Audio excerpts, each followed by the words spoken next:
Kilo-kilong frozen meat na kumpiska ng Department of Agriculture Inspectorate and Enforcement at NMIS sa Dasmariñas City, Cavite. Tutukan yan sa report ni Hazel Alviar.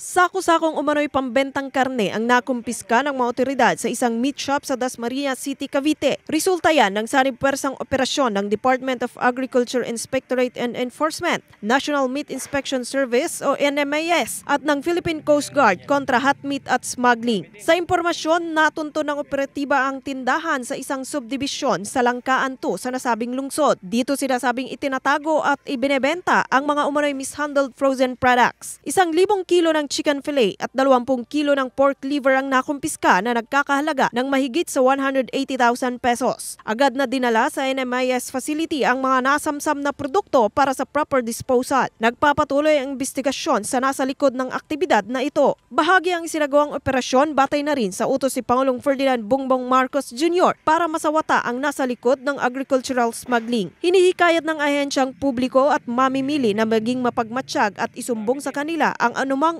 uri ng kahina-hinalang kalakaran na makakasira sa food security ng bansa. Hazel Alviar, Balitang Southern, Tagalog.